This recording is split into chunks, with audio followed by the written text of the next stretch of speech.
junto con mis compañeros, Karima Manilloni, Casilla Paredes Selvis y Chalco Takayameli, vamos a hacer el tema de cáncer pulmonar. Siguiente diapositiva, por favor. Bueno, como definición, principalmente debemos de ¿qué es el cáncer pulmonar? Bueno, la carcinogénesis pulmonar es un proceso crónico que va a involucrar, ¿no? Múltiples alteraciones genéticas, celulares y tisulares. Es por eso que se da como resultado la modificación, ¿no? En genes que regulan el crecimiento, la diferenciación y la apoptosis, lo que finalmente va a llegar, ¿no? Al desarrollo del cáncer, ¿no? Invasivo, que esto va a ser la metástasis. Siguiente diapositiva. Para seguir detallando, el cáncer pulmonar es un tumor maligno que se va a desarrollar en partes celulares, ¿no? Tanto pulmonares como bronquiales. Entonces, principalmente se va a dividir en dos categorías clínicas. Una que es de origen en comportamiento tanto de células cancerosas, que puede ser como el cáncer pulmonar de células pequeñas y el cáncer pulmonar de células no pequeñas. Bueno, mi compañero lo va a detallar. eh, bueno, siguiente diapositiva. Ahora hablando de la epidemiología, primeramente en el artículo según la OPS nos menciona que es la primera causa de muerte a nivel mundial. Es por eso que nos da este dato, ¿no? De que 2.5 millones de nuevos casos de cáncer se presentan, ¿no? Anualmente, de los cuales 9.7 millones dan muerte. Esto quiere decir que una de cada 5 personas van a desarrollar un cáncer a lo largo de toda su vida. En, en la mención que nos dice la OEPS, nos dice que uno de cada 9 pacientes de sexo masculino van a desarrollar y uno de cada 12 mujeres, ellas, bueno, mueren a causa de esta enfermedad. También nos da como dato de que el 90% son mayores de 50 años y 20% no se van a, bueno, no se relacionan, ¿no? Con el tabaquismo. Bueno, retomando esto de que es la primera causa de muerte a nivel mundial, nos detalla de que eh, 155.870 mueren cada año, por lo que quiere decir que 432 a nivel mundial mueren cada día. Siguiente diapositiva. Continuando con la epidemiología, nos detalla, ¿no? Que los sitios primarios de cáncer entre el hombre y la mujer, por ejemplo, en el hombre, se detalla de que es la primera causa, ¿no? Que se da en el cáncer. Y en el caso de mujeres, se encuentra en el tercer lugar. También detallándonos a nivel de que a nivel mundial nos detalla, ¿no? De que un tercio de los fallecidos son hombres, ¿no? Por ejemplo, en Estados Unidos. Y también que se estima que en el 2016, bueno, esto nos da una aproximación, ¿no? De que se va a asociar que en América incluía 221.200 casos nuevos de cáncer pulmonar. Entonces, nos dice que también que desde 1987 ha aumentado, ¿no? La incidencia de tabaquismo en mujeres en los últimos 50 años. Es por eso que la incidencia de personas también se aumenta, ¿no? Entre 50 y 65 años. Ahora, nos dice también que la supervivencia se da de 5 años. Esto quiere decir que el 16% de los estadios combinados se da a enfermedades localizadas, ¿no? En 45%. También nos detalla que el 50% van a desarrollar una metástasis de distancia y el 25% una enfermedad en ganglios regionales. Siguiente diapositiva. A nivel del Perú, la epidemiología nos dice, según este reporte que hizo el INEI, INEM, el INEM nos detalla que en el año 2019 nos da una tendencia, ¿no? De que para el 2030, bueno, 40 van a aumentar, ¿no? Los casos, ¿no? De cáncer pulmonar y nos da como una relación, ¿no? Entre el cáncer de mama y el cáncer pulmonar. Así también nos menciona que en el Perú se encuentra en el séptimo lugar, ¿no? En morbilidad y el segundo en mortalidad, alcanzando una incidencia de 4.1 por cada 100.000, ¿no? Per casos por persona y mortalidad de 7.4. Y también nos da este reporte, ¿no? De que 2.888 nuevos casos se presentan y van a causar, ¿no? Una mortalidad aproximada de 2.595 de muertes, ¿no? Siguiente diapositiva. Ahora vamos a hablar sobre la biología molecular y esto principalmente nos da como marcadores moleculares en el cáncer pulmonar. Principalmente en el desarrollo del cáncer pulmonar de células no pequeñas, nos detalla, ¿no?, la bibliografía que ocurre en diferentes eventos moleculares, ¿no?, que esto va a incluir tanto la pérdida de heterozigotidad y también, también los cambios epigenéticos, ¿no? Y esto se da como, por ejemplo, la mutación del P53 y el CARRAS, ¿no? Y los receptores de factores de crecimiento epidérmico y la amplificación, ¿no?, de la tirosina quinasa receptora de la superficie celular y la inestabilidad, ¿no?, de microsatélites. Es importante también que tenemos que destacar que que las mutaciones presentes en el gen, ¿no?, de el receptor de factores de crecimiento epidérmico son prevalentes, ¿no?, en adenocarcinomas de no fumadoras, mientras que en el adenocarcinoma de fumadoras, lo que son las mutaciones en CARRAS, nos detalla, ¿no?, que el cáncer pulmonar de células pequeñas, la mutación se va a asociar, ¿no?, tanto en el gen del oncogen, ¿no?, MISI. Siguiente diapositiva. Ahora, continuando, nos habla, ¿no?, de que al igual que sucede con otros cánceres, los carcinomas del pulmón van a estar asociados, ¿no?, al tabaco y se va a producir por la acumulación progresiva, ¿no?, de mutaciones directas.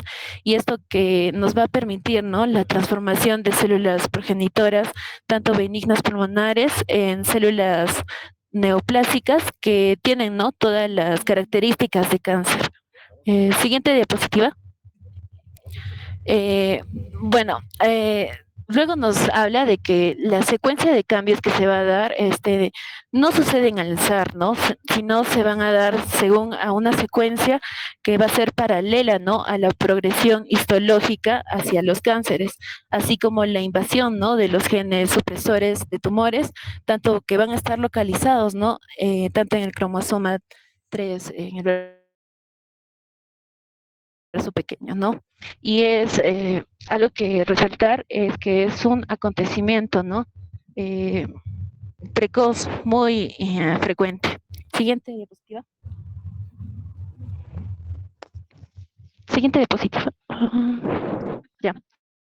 Ahora nos habla que la pérdida de material genético del cromosoma 3P nos detalla, ¿no?, que puede estar presente, ¿no?, em, bueno, en pacientes que van a ser fumadores y que no tienen cáncer, y esto va a estar aparentemente en el epitelio bronquial benigno.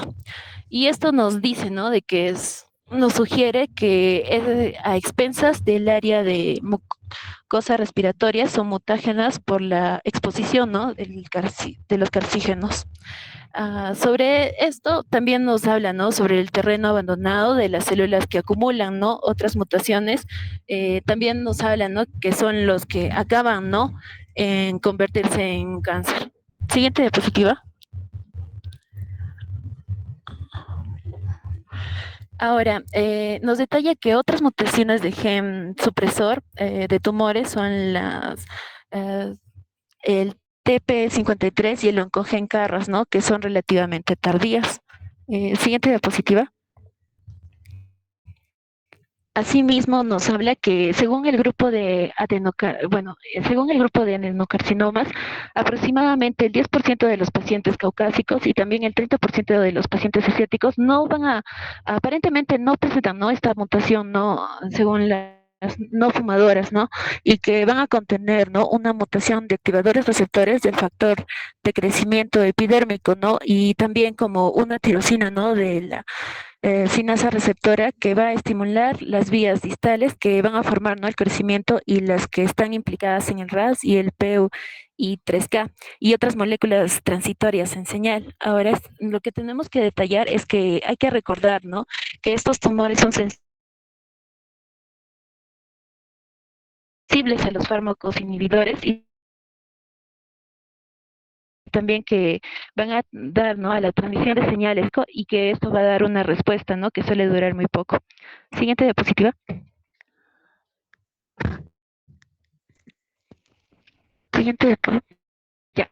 Bueno, eh, la mutación, ¿no?, de el receptor el receptor de factores de crecimiento epidérmico y Carras, es uno de los 30%, ¿no?, de los adenocarcinomas, y esto va a incluir, ¿no?, entre ellas, como cabe suponer, el Carras, que se encuentra distal, ¿no?, a, al receptor de factor de crecimiento epidérmico. Ahora, otras mutaciones susceptibles de estas inhibitorias se ha descrito, ¿no?, en menor frecuencia los adenocarcinomas, que es el 4 al 6% del total.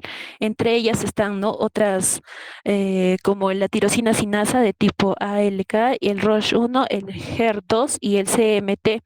Y esto, que cada una de estas sinasas se va a antagonizar, ¿no?, de una forma óptima como un factor distinto, ¿no?, en el tratamiento oncológico, y que esto nos hace, ¿no?, que es personalizado de acuerdo a la genética del tumor.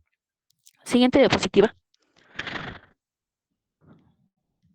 Ahora, en la bibliografía encontrada nos hallan, ¿no?, de que todos estos son los oncogenes involucrados en el cáncer pulmonar, y bueno, lo que hemos estado hablando es lo que está resaltado, ¿no?, porque son los más frecuentes. Entre ellos está el CARRAS, el receptor, ¿no?, de factor de crecimiento epidérmico, y el ALCA, ¿no?, y también el ROS1.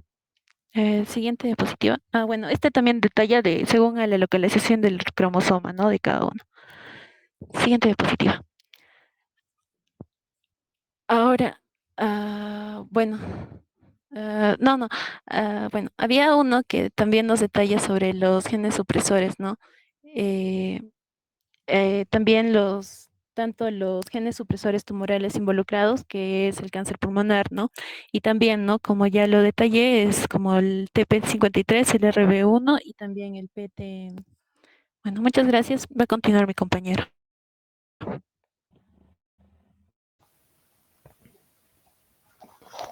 Ya. Ahora, dentro de los factores de riesgo que nos predisponen a un NM de pulmón, el más importante es el hábito tabáquico, ya que el tabaquismo, sea de manera activa o pasiva, se ha visto que incrementa el riesgo de desarrollar cáncer entre un 80 a 90%, pero como dijo mi compañera, un 10% simplemente se da por mutaciones genéticas. Bueno, el 80 o 90% estadísticamente se ha visto que los pacientes que han desarrollado cáncer han sido fumadores o han estado en contacto permanente con ellos. Además, se dice que fumar 2 cajetillas diarias por 20 años demostró que aumenta hasta 60 veces el riesgo de desarrollar un NM de pulmón. Otra población de riesgo es la que está en contacto con los agentes nocivos.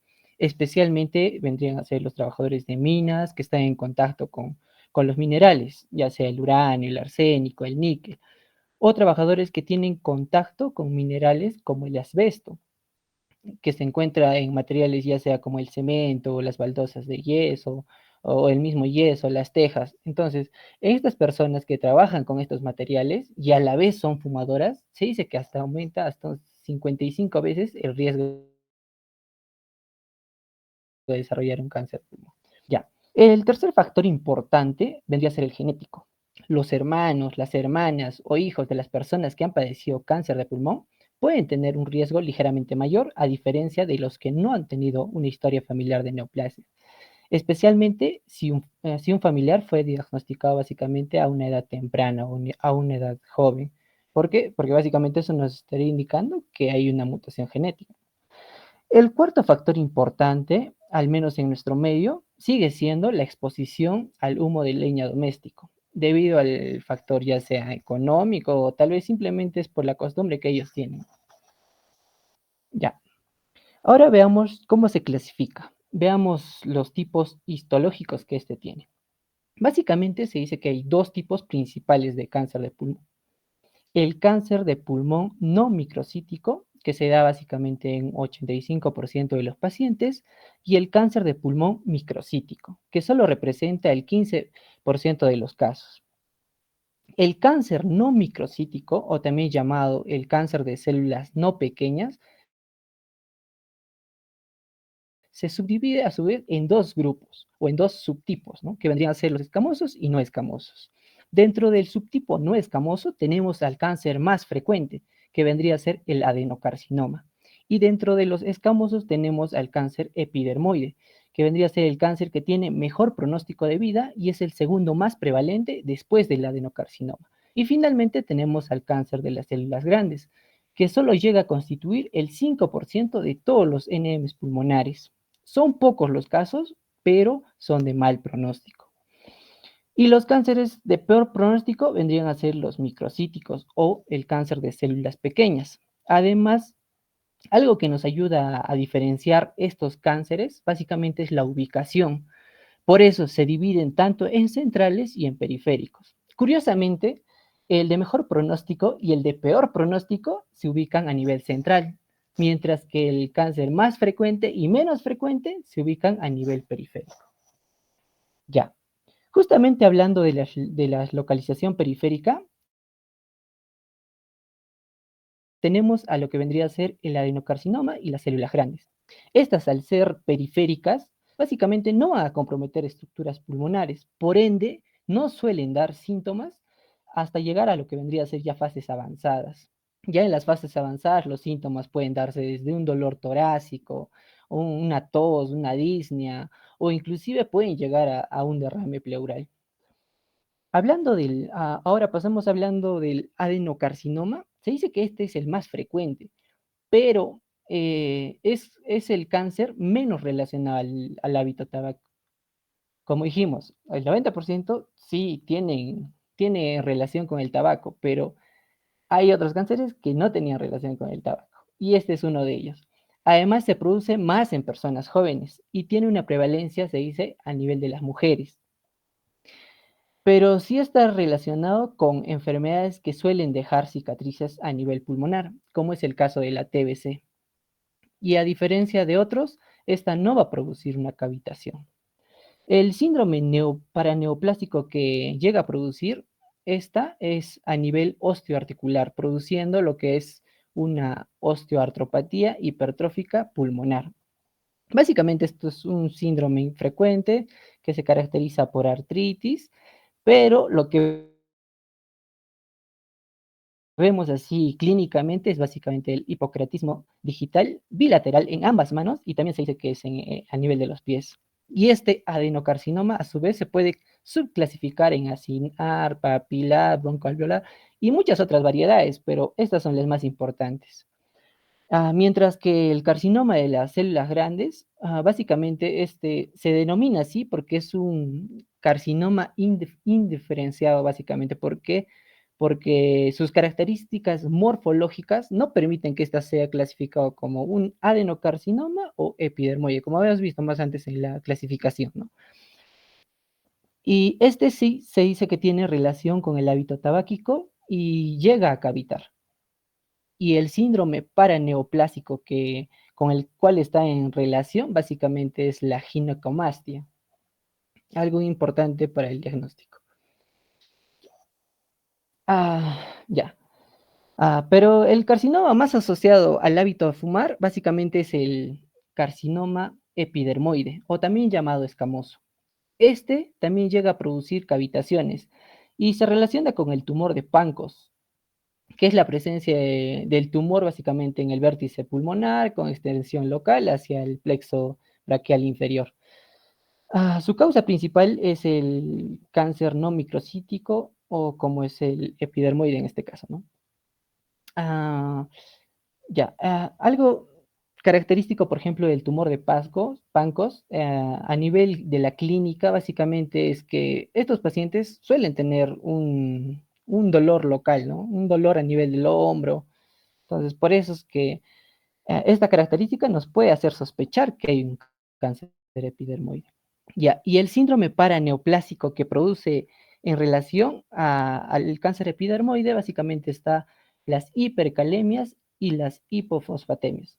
Muchos de esos pacientes, por ejemplo, pueden manifestar síntomas de debilidad o alteración inclusive de la conciencia. Y en el cáncer de peor pronóstico, el cáncer microcítico, se dice que produce un síndrome, que es el síndrome de la vena cava superior, que sea por obstrucción de manera parcial o completa de la vena cava superior, siendo este carcinoma básicamente su principal causa. La clínica se caracteriza por disnea y la tríada clásica, que vendría a ser el edema esclavina, cianosis facial y la circulación colateral. Como se puede apreciar en la imagen, tiene básicamente un edema facial y conjuntival, ¿no? y es la de peor pronóstico, porque a su vez es el que más síndromes paraneoplásticos genera y ahí, por ejemplo, podemos ver el que produce el síndrome de secreción inadecuada de hormona antidiurética o el SIAD, que es una entidad etiológica muy variada que cursa básicamente con hiponatremia. También tenemos ahí el síndrome de Cushing, el síndrome de Lambert-Eaton, y finalmente ocasiona la ceguera retiniana. Ya. El primer paso habitual básicamente para el diagnóstico en aquellos casos que se consideren adecuados es la toma de muestra, ¿no? O la biopsia. Entonces, ¿qué pasa si lo vemos histológicamente? ¿Qué procesos se dan? Primero, ocurre una hiperplasia inofensiva de las células basales. Segundo, se produce básicamente una metaplasia escamosa, donde básicamente se sustituyen a las células mesenquimatosas por otras debido a condiciones adversas que se pueden generar en ese momento. Tercero, evoluciona básicamente a una displasia escamosa y se forma un carcinoma in situ. Y finalmente es infiltrante donde el carcinoma in situ progresará y finalmente será un cáncer ya invasivo. Ahora veamos histológicamente un NM pulmonar que vendría a ser el más frecuente, es los adenocarcinomas, que como dijimos suelen ser periféricos, pero también pueden localizarse a nivel del hilio. Crecen lentamente y es por eso que generalmente no dan síntomas, salvo ya en fases avanzadas. Además, asumen distintos patrones de crecimiento, incluyendo el acinar, como dijimos, hay varios subtipos pero los más conocidos son el acinar, el papilar, el broncoalveolar, dentro de esos también está el mucinógeno, y básicamente algo importante del subtipo broncoalveolar es que puede manifestarse con consolidaciones, se dice, parecidas a la neumonía. A eso no me quería resaltar. Ahora veamos del peor pronóstico que vendría a ser el carcinoma microcítico. Ah, va, ah, Viendo esta imagen y esta imagen de acá, o sea, claramente vemos la diferencia con la imagen. O sea, el tamaño básicamente es más pequeño, ¿no? Al microscopio. Donde ya hay básicamente una morfología fusiforme, este es de escaso citoplasma, soliendo ser células básicamente nerviosas y productoras de hormonas. Y por eso también, ¿no? La clínica, que como dijimos, es el que produce mayor síndromes paraneoplásicos, ¿no? Y está más asociada a lo endocrino. Y por esta razón también, por esta característica en la forma, se dice que su crecimiento es muy rápido y por eso cuando se diagnostica probablemente ya habrá provocado metástasis a los ganglios mediastínicos o biliares. Y ya para terminar esta parte, básicamente las dos etapas del cáncer pulmonar son una limitada a una parte del pulmón y cerca de los ganglios linfáticos y ya una etapa generalizada donde el cáncer ya se propagó hacia otras partes del tórax o del cuerpo. Y con esto le doy el pase a mi siguiente compañera.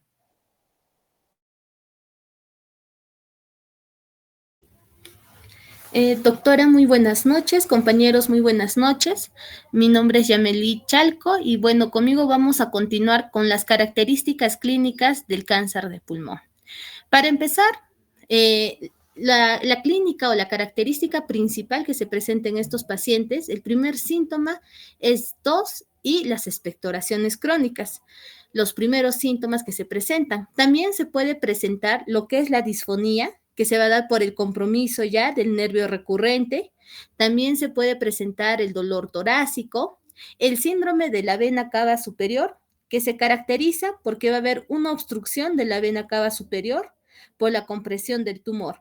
Entonces ahí los pacientes se van a caracterizar porque van a tener una fascia abogatada, van a tener disnea, distensión de la vena subclavia, de la vena yugular y del axilar. También por otra parte, otro síntoma que puede presentar es el derrame pericárdico pleural, también una telectasia o neumonitis segmentaria persistente. También recordemos que este cáncer de pulmón va a ser metástasis. Su primer sitio de metástasis va a ser el cerebro con un 10 a 40%.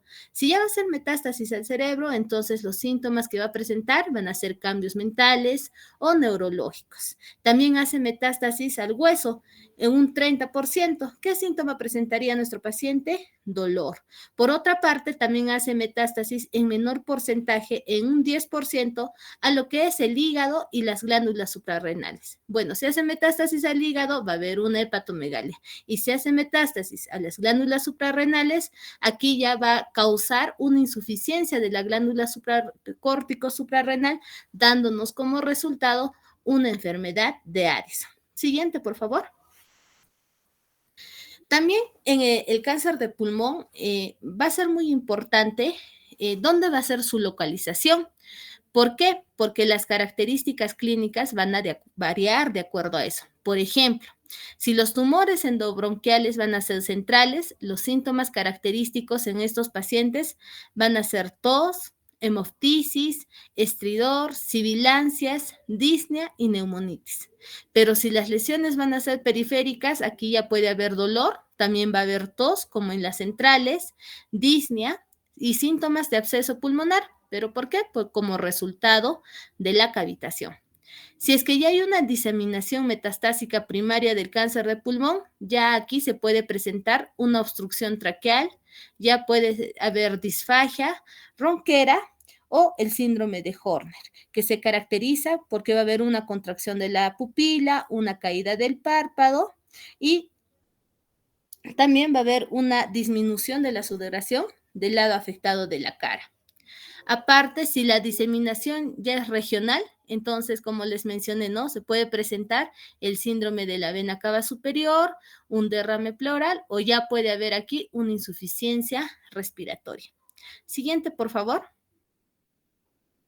Ahora, en el cáncer de pulmón, también los síntomas se pueden clasificar en lo que son síntomas sistémicos, síndromes endocrinos y síndromes del tejido conectivo esquelético. Por ejemplo, en los síntomas sistémicos, los pacientes con un cáncer de pulmón van a tener pérdida de peso, anorexia y fiebre. En cuanto a los síndromes endocrinos, puede haber una hipercalemia, un carcinoma epidermoide. También puede haber un síndrome de secreción inadecuada de la vasopresina en un cáncer de células pequeñas y como mencionó mi compañero, ¿no? Puede presentarse ginecomastía en un carcinoma de células grandes. Aparte, en cuanto al síndrome de tejido conectivo esquelético, se puede presentar los dedos hipocráticos en un carcinoma de células no pequeñas y también puede haber osteoartropatía pulmonar hipertrófica en los adenocarcinomas. También aquí quiero aumentar un poco sobre lo que es el síndrome paraneoplásico, que nosotros en el cáncer de pulmón podemos observarlo como anomalías hematológicas, como por ejemplo la hipercoagulabilidad y también la anemia. Pero la anemia ya esta se presenta en etapas avanzadas. Siguiente, por favor. Muy bien, eso sería todo en cuanto a la clínica. Pasamos al diagnóstico. Bueno, el diagnóstico vamos a empezar primero cuando vamos con lo que es una radiografía de tórax. Una radiografía de tórax nosotros podemos observar un nódulo pulmonar. Recordemos que la radiografía de tórax va a tener una sensibilidad de un 30 a 35% y una especificidad de 55 al 65%. Es la primera prueba que hacemos. Si nosotros observamos un nódulo pulmonar, entonces lo segundo que pedimos y lo más importante va a ser una tomografía de tórax. Esta tomografía de tórax nos va a ayudar. ¿Por qué? Porque va a evaluar las características y la extensión del tumor primario. Pero por otra parte, nos va a confirmar la presencia de metástasis hepática o suprarrenal. Ahora también, en lo que son las lesiones periféricas, aquí se recomienda hacer una biopsia guiada por ultrasonido tomografía. Y en cuanto a las lesiones centrales, se recomienda hacer una broncoscopía de elección. ¿Y cuando nosotros hacemos una tomografía o resonancia magnética de cráneo? Cuando ya se observen en el paciente síntomas del sistema nervioso central. Siguiente, por favor. Ahora, otro método diagnóstico para el cáncer de pulmón tenemos a la mediastinoscopía. ¿En qué consiste esta mediastinoscopía? Consiste en hacer una incisión por encima del esternón y se introduce el mediastinoscopio. Este procedimiento es útil para observar si hay áreas anormales en los órganos, tejidos y ganglios linfáticos que se encuentran alrededor del pulmón. Es por eso que la mediastinoscopía es un gol estándar para confirmar sospecha de enfermedad ganglionar. Siguiente, por favor. También tenemos a la broncoscopía. La broncoscopía la hacemos cuando los nódulos mediastínicos no están agrandados, pero va a existir hallazgos radiográficos como un tumor central, ganglios ciliares agrandados que sugieren una alta probabilidad de afectación mediastinal. Es por eso que la broncoscopía es un gol estándar para lo que son las lesiones centrales. Siguiente, por favor. Luego tenemos a la tomografía con emisión de positrones. Bueno, esta prueba es capaz de detectar la alta tasa metabólica tisular.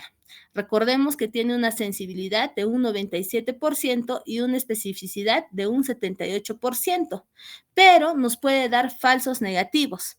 ¿Cuándo nos da falsos negativos? Cuando el tamaño de las lesiones son de 7 a 10 milímetros, o sea, cuando son pequeñitas, ¿no? ¿Y cuándo nos da falsos positivos? Cuando la tasa metabólica, la tasa metabólica va a ser alta. ¿Y en qué casos va a estar alta? En procesos infecciosos o procesos inflamatorios. También también podemos hacer pruebas de inmunohistoquímica y otro método de diagnóstico también sería la biopsia de pulmón por aspiración de aguja fina, guiada por tomografía computarizada o por una ecografía endoscópica, que esta va a ser un gol estándar para los tumores periféricos. Y también podemos hacer una biopsia de ganglio linfático donde podemos hacer una extracción total o parcial de un ganglio. Siguiente, por favor. Ahora, otros puntos importantes a saber. Por ejemplo, si en pacientes que haya sospecha de metástasis extratorácica, el camino más corto para obtener el diagnóstico y la estadificación de la enfermedad sería cuando hacer la obtención de una muestra citohistológica por punción o aspiración con aguja fina. Siguiente, por favor.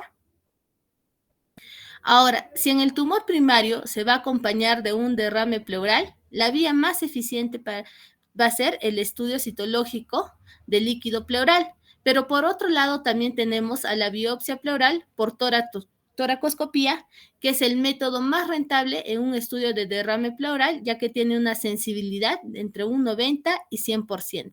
Siguiente, por favor. Y bueno, por último tenemos a la citología de esputo, que es muy útil en los pacientes con tumores centrales y que tienen una expectoración hemoptoica, con una sensibilidad cercana al 70%. Y bueno, para concluir con esta parte, cuando una lesión se manifiesta como un nódulo pulmonar, solitario, periférico y que no nos haga sospechar de un estadio avanzado de la enfermedad, y si, bueno, ya se confirme el diagnóstico de cáncer de pulmón, la biopsia por escisión mediante toracoscopía y la lobectomía sería la conducta más eficiente que podamos seguir. Y bueno, eso sería todo con mi parte. Muchas gracias. Doy pase a mi siguiente compañero. Bien, doctora, compañeros, tengan ustedes una muy buena noche. Y pues voy a continuar con la exposición con respecto al estadiaje. Como en diferentes cánceres hemos visto, también vamos a utilizar aquí el TNM, el tumor, ganglio y la metástasis. Siguiente diapositiva, por favor.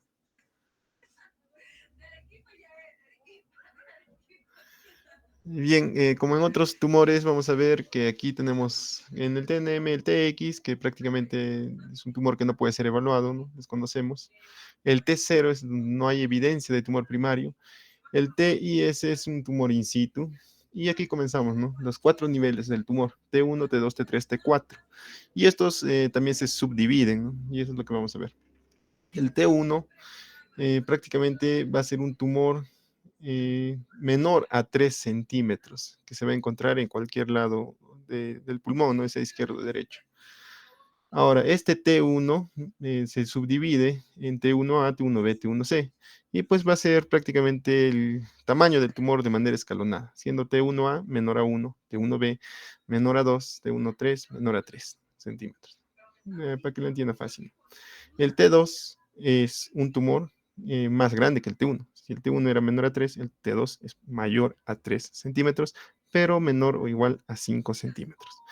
Y de igual manera se subdivide también de manera escalonada T2A, T2B. Siendo T2A 1 centímetro más, que decir de 3 a 4, y T2B 1 centímetro más, de 4 a 5. Siguiente diapositiva. El T3 y el T4. Bueno, el T3 es un tumor más grande que el T2. Significa que es un tumor más grande que 5, pero menor o igual a 7. Y el T4, pues, es un tumor mayor a 7. Ahí es importante recalcar que el tumor de T4 mayor a 7 centímetros se caracteriza porque ya agarra órganos importantes, ¿no? Corazón, grandes vasos, prácticamente agarra mediastino, diafragma, esófago, etc. Es importante recalcar esto porque el T4 prácticamente al agarrar estos órganos, el indicar un tratamiento quirúrgico es pues imposible, ¿no? Es irresecable. Ahora, con respecto a la N, que son los ganglios, similar a los T's, NX no se puede evaluar, N0 no hay afectación ganglionar, y N1, N2 y N3. N1 es pues compromiso ganglionar peribronquial ipsilateral del mismo lado. N2 es un poco más avanzado, quiere decir que es subcarinal, o sea, ya está yéndose para el otro lado, no está debajo de la carina. Y N3 es cuando ya se va hacia el otro lado, ya es cuando ya tiene afectación ganglionar del lado contralateral. Ahí queda. Y con respecto a la M0 no hay metástasis, y cuando ya existe un M1 ya hablamos de una metástasis. Esto también se divide en M1A, M1B y M1C. Siendo M1A, pues tumores prácticamente metástasis en los lóbulos contralaterales. M1B es una metástasis única extratorácica. Recordemos, M1A es intratorácica todavía. M1B es una extra torácica, y M1C son múltiples extratorácicas, diferentes órganos como he mencionado, cerebro, riñón, bueno, glándulas suprarrenales, hígado, etc. Importancia de esto es que apenas exista una metástasis, prácticamente el tratamiento ya no es curativo. Siguiente diapositiva, por favor. Esta es otra forma de clasificación que lo voy a explicar también. Siguiente diapositiva. Ya está, y bueno, esta es la estadificación ya por estadios. Este es el cáncer pulmonar de células no pequeñas, prácticamente son las que tienen mejor pronóstico, ¿no? Aquí estadio 1A, 1B, 2A, 2B. Se puede resumir de la siguiente manera. No importa el tamaño del tumor, sea de T1, T2, T3, exceptuando T4, mientras no haya compromiso ganglionar y metástasis, quiere decir N0, M0, tratamiento todavía puede ser curativo. Todo tumor N1, T1, T2, T3, menos T4, sin compromiso ganglionar y sin metástasis, todavía puede ser curativo. Siguiente diapositiva. Aquí hablando ya de un estado, bueno, intermedio curativo, ¿no? Entre el curativo y el paliativo, el estadio intermedio, pues van a estar los estadios 3A, 3B, 3C. Y esto también lo podemos resumir.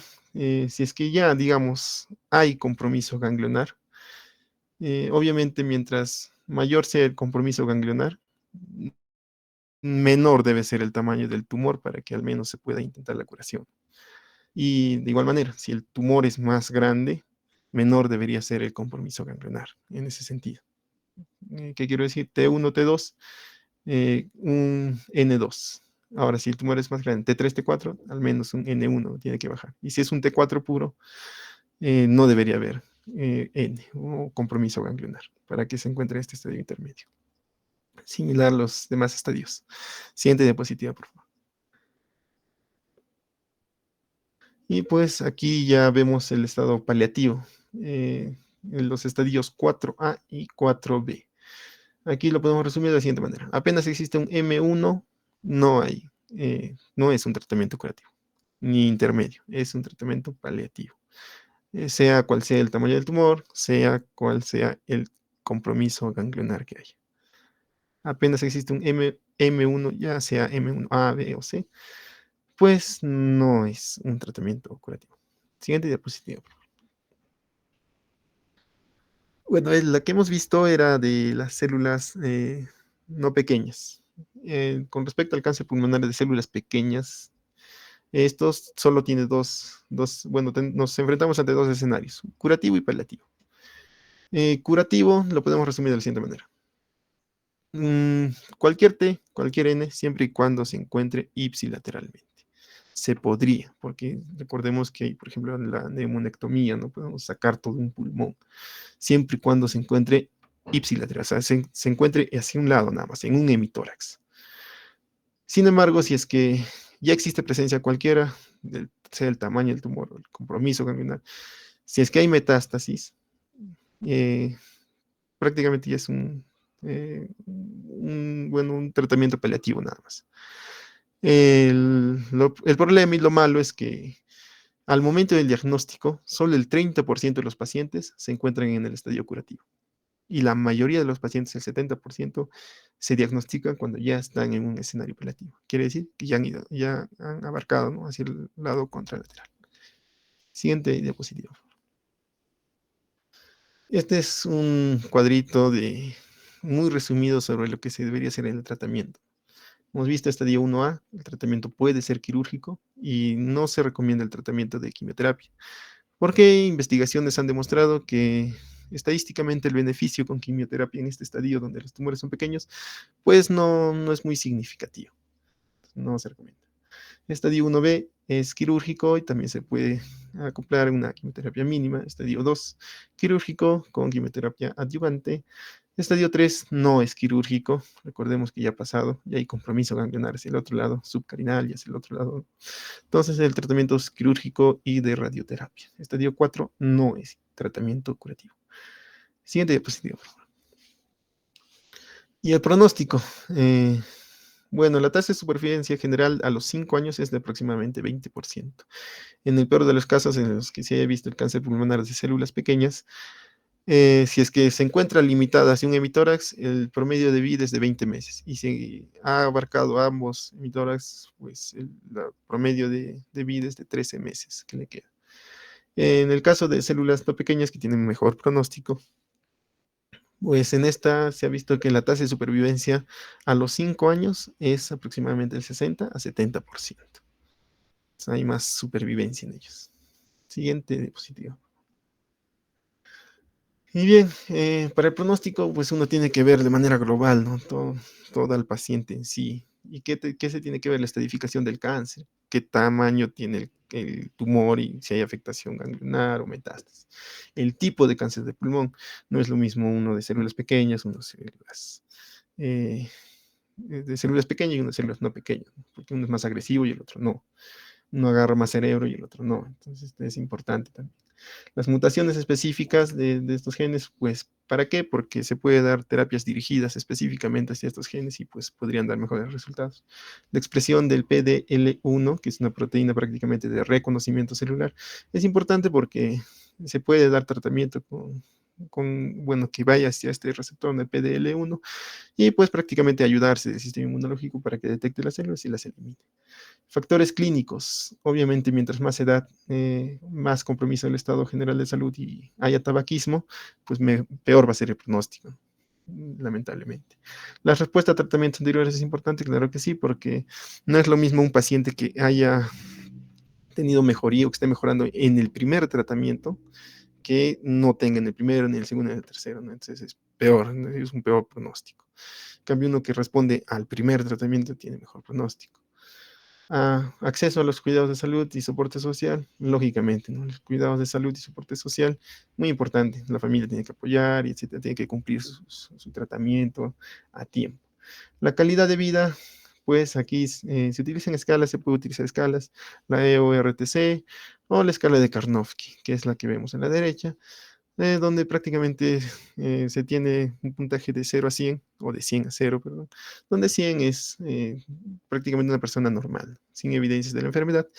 hasta 70, donde ya prácticamente la persona es incapaz de trabajar, pero puede cuidarse por sí mismo.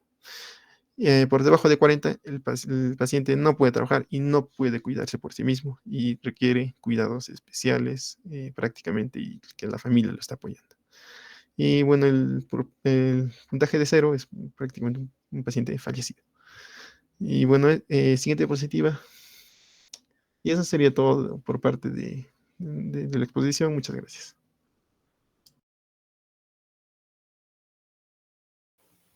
Ya. Bueno, como sus compañeros han revisado, realmente el cáncer de pulmón es una de las neoplasias con mayor incidencia a nivel mundial y en cuanto a mortalidad está ocupando el primer lugar. Es muy frecuente, ¿no? En nuestro país, si es verdad, la frecuencia no es tan elevada, pero está dentro de las 3 neoplasias más frecuentes, tanto en incidencia como mortalidad. Algo importante que tienen ustedes que recordar es el tema del compromiso ganglionar. Ha estado muy bien explicado, la parte clínica, todo. Entonces, lo que tenemos que ver, por ejemplo, es en el tema del compromiso ganglionar. Es algo similar a cáncer gástrico, ¿no? Como había de 1, de 2, de 3, igual acá. N1, todo lo que es metástasis más común que presenta a nivel broncopulmonar, ¿no? Iliares, interlobares, lobares, segmentales, subsegmental, ¿no? Después N2, N3, todo lo que es compromiso mediastinal superior, inferior, y N3 ya compromiso supraclavicular, para ver a dónde, se expande, ¿no? Entonces, si ustedes, bueno, han escuchado la última explicación de su compañero, justamente donde habla en el TNM, pues es bien claro, ¿no? En lo que es el N, ¿no? El compromiso, como se llama, bilateral, tanto como el contralateral, y cómo cómo nos cambia el estadial. La parte de lo que es la anatomía patológica también es muy importante para definir este tipo de los dos grupos, ¿no? Reconocer de células pequeñas y de células no pequeñas.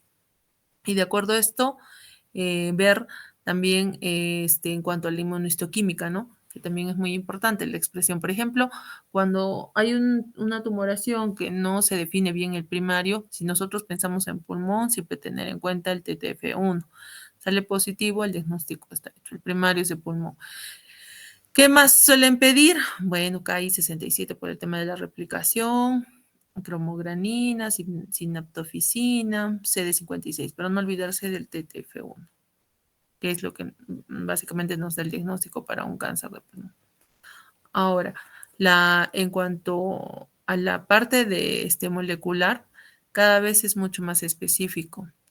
Si bien los paneles moleculares que hoy en día se ofrece para el tratamiento de pulmón, se está desfasando poco a poco la quimioterapia. La quimioterapia nos ayuda en cuanto, pues es más accesible, ¿no? Donde nosotros estamos, pero ya en otros países, pues los paneles moleculares entran. Incluso Perú ya está entrando con paneles moleculares ya hace mucho tiempo, pero utiliza más que todos los principales, ¿no? La expresión FGR1. Entonces, si nosotros vemos dentro de todas las mutaciones, todavía sigue en estudio pulmón. Lo que más se hace en los paneles moleculares es EGFR, KRAS, ALK y PDL1. Son los 4 paneles que más se está estudiando para dar un tratamiento o una terapia más dirigida, puesto que, por ejemplo, para expresión de cada uno, ya podemos elegir un tratamiento y desfasamos la quimioterapia, porque la quimioterapia a las finales nos produce toxicidad, disminuye la calidad de vida del paciente versus una terapia dirigida, y en cuanto a la respuesta del tratamiento y en cuanto a aumentar también el tiempo de sobrevida libre de enfermedad y hasta el tiempo de... Entonces, eso es muy importante. De todos los paneles que hasta el momento se están investigando, por ejemplo, CARRA se está expresando hasta un 24%, 13% FGR, ALK 5%, a la par con P53, y las demás mutaciones, ER2, BRAF, RET, ROS, están con 1%. ¿no? Y todavía sigue en estudio porque hay otro tipo de mutaciones que todavía se está identificando, que esto es una gran parte, ¿no? Hasta un 40%. Luego, algo más que identificar. Bueno, ya he mencionado el tema de las metástasis, donde son más frecuentes, ya lo dijo su compañera. Hígado, ¿cómo se llama? Hasta un 40 o 50%. No olvidarse de las suprarrenales, que también es muy frecuente, hasta un 20-30%. La parte ósea y cerebro más que todo de células pequeñas, ¿no? Para células no pequeñas es de acuerdo a la clínica, ¿no? Si tu paciente tiene algún tipo de clínica neurológica para células no pequeñas, pides, ¿cómo se llama? Pides recién la tomografía cerebral. Pero por el contrario, como protocolo para un cáncer de pulmón de células pequeñas, tienes que pedir sí o sí la tomografía cerebral. Luego, ¿qué parte más? Ya, ver también, bueno, de los estadios creo que estaba muy claro en lo que les ha explicado su compañero. En cuanto al tema del tratamiento, como les había comentado, los paneles moleculares es lo correcto que se debe hacer para un paciente, ¿no? O sea, si bien se realiza la toma de biopsia, ya tú lo clasificas, células pequeñas, no células pequeñas, y de acuerdo a eso lo estadificas y al momento de realizar la estadificación ya tú ves, ¿no? Si va este paciente para cirugía, tratamiento neoadyuvante, de quimioterapia, quimiorradioterapia, o es un manejo más para ya un manejo paliativo, ¿no? Una enfermedad avanzada.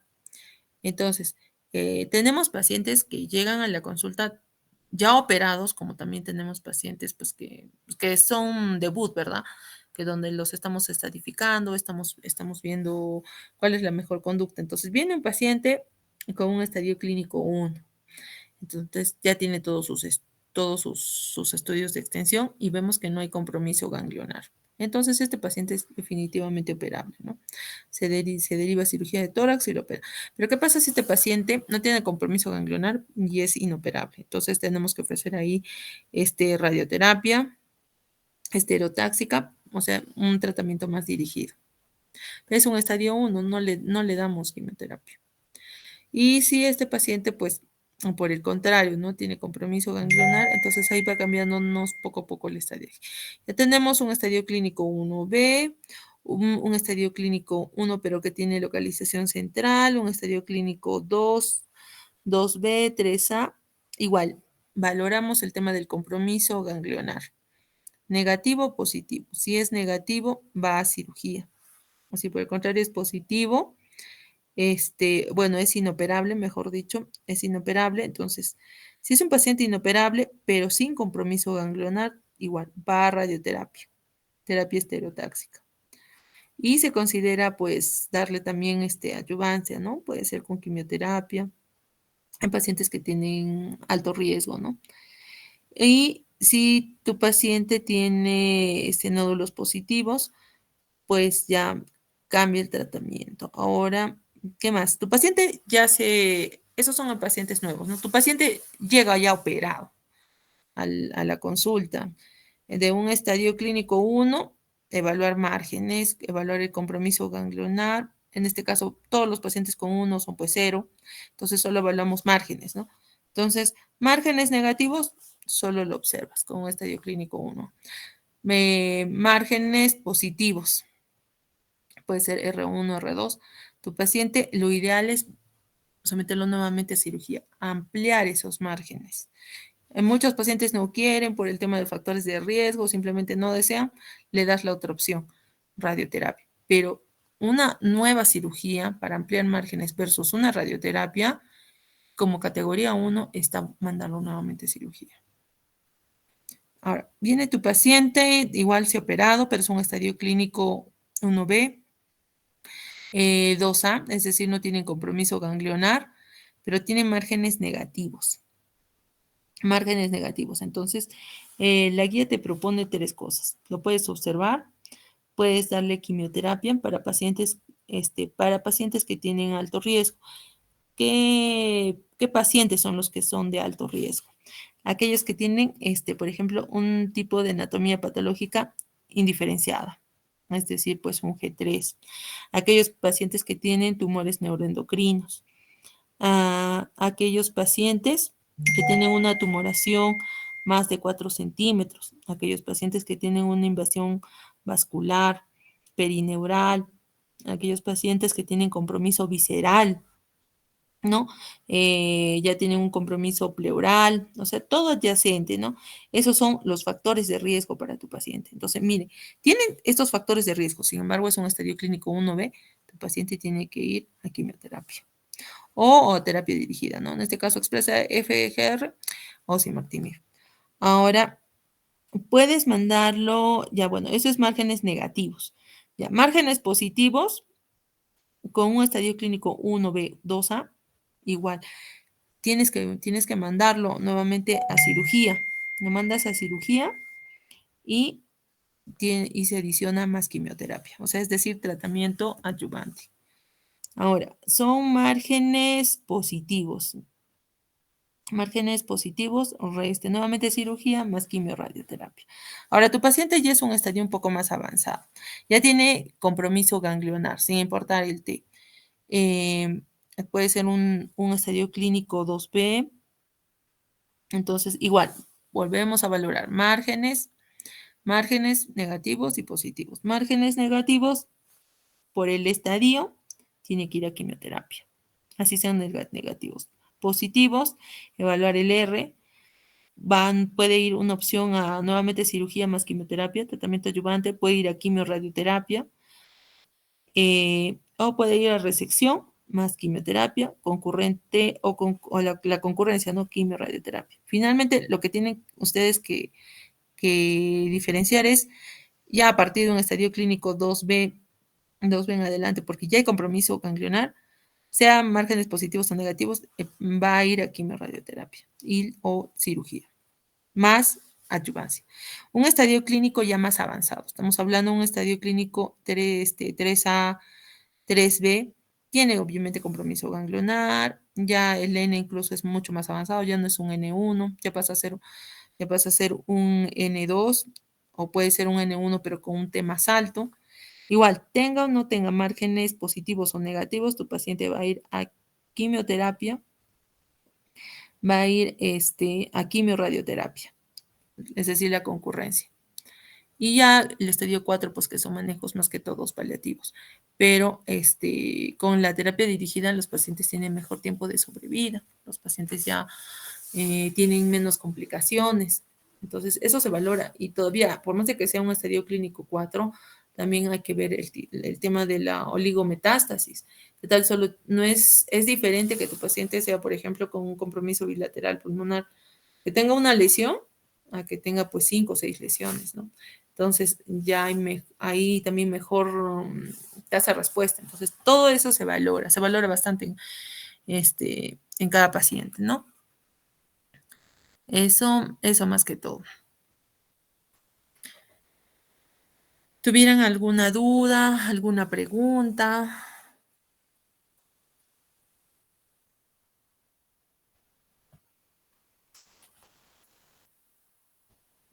Al parecer no hay preguntas, doctora.